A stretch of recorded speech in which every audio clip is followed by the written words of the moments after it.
And so this one scrap can tell you how long the manuscript was. So there are people who do this for a living, as it turns out.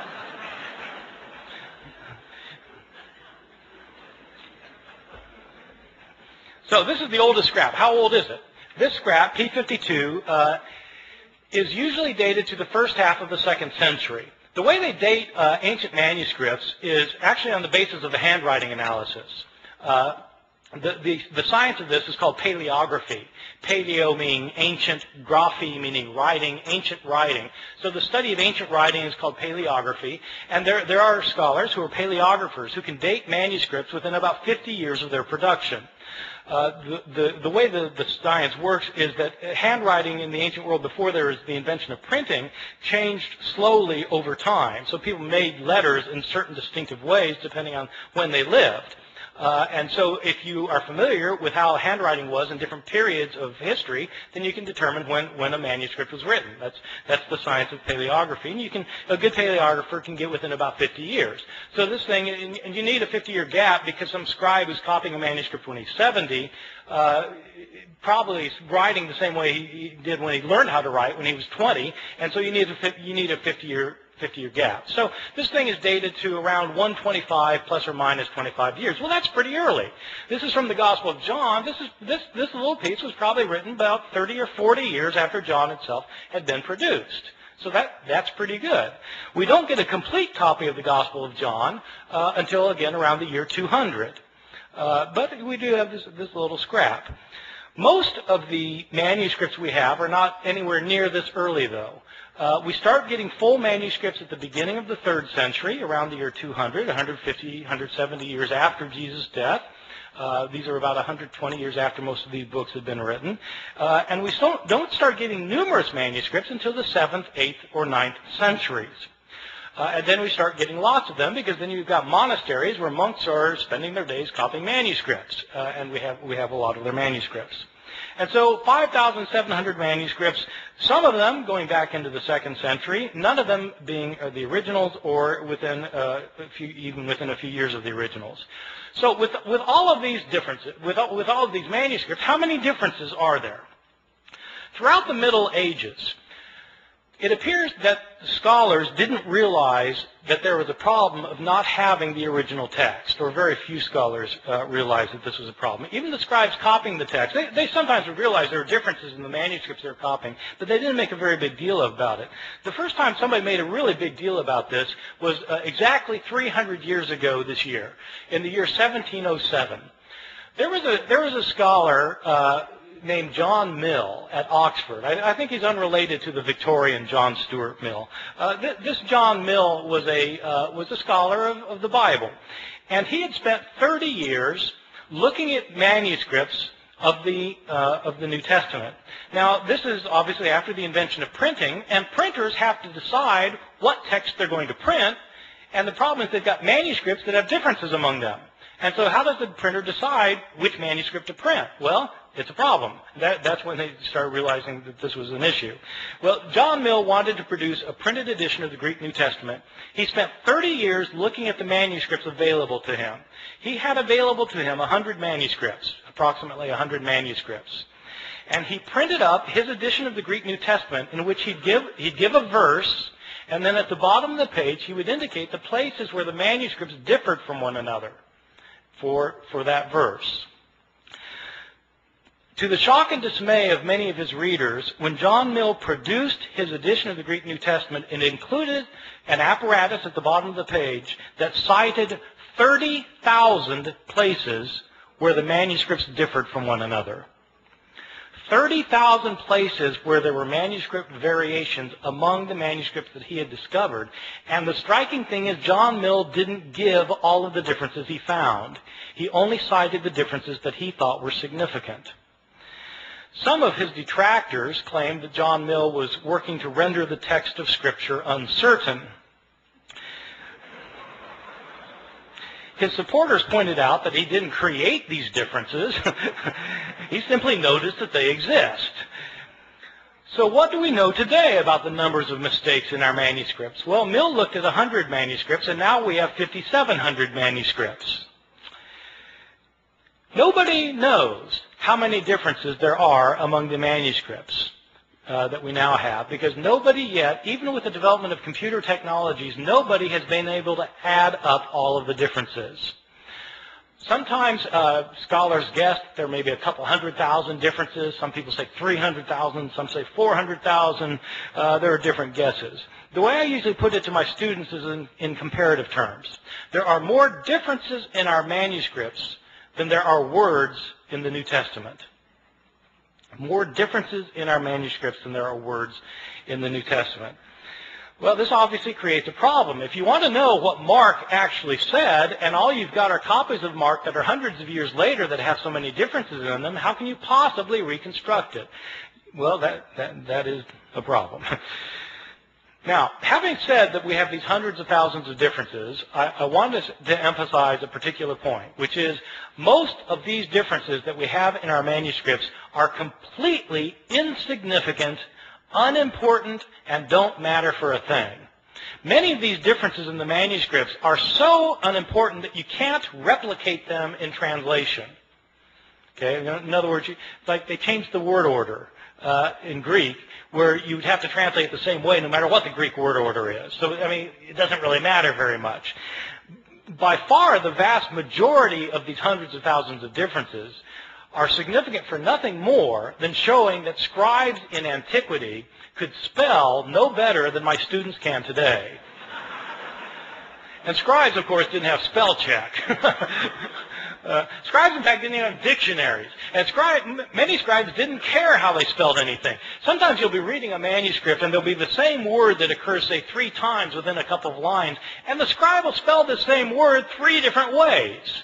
He just doesn't care how the word is spelled. Well, so, you know, you've got lots and lots of those kinds of changes, and what do they matter for? They don't matter at all. So, having said there are all these hundreds of thousands of differences, I want to stress that most of them don't matter for very much.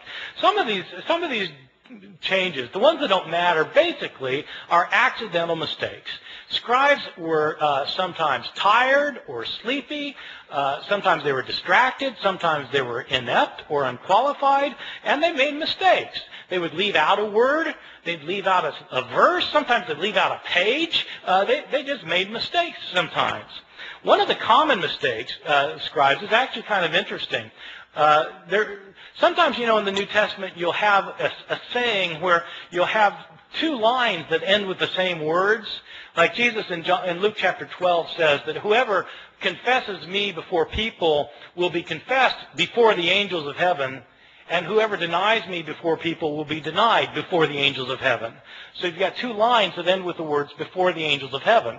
And what scribes sometimes would do is they'd copy down the words before the angels of heaven on the first occurrence, and then, you know, they'd copy it down, then their eye would go back to the page, and their eye would alight on the second occurrence of the same words.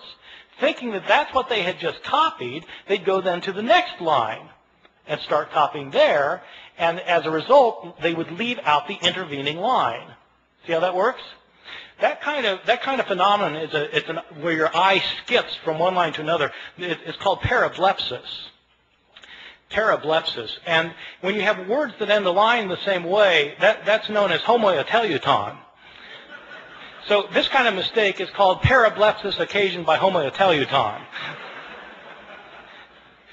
It's on my final exam at Chapel Hill.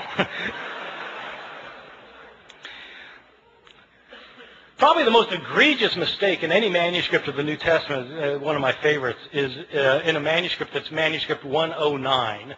It's 109 because it's written on parchment and animal skin instead of papyrus, and it's the 109th manuscript that was cataloged. This is a 10th century manuscript that was written by a scribe who wasn't paying attention, and this scribe was copying the Gospel of Luke. Now, the Gospel of Luke is one of the 2 Gospels in the New Testament that has a genealogy of Jesus. Genealogies usually aren't the favorite reading of my students at Chapel Hill.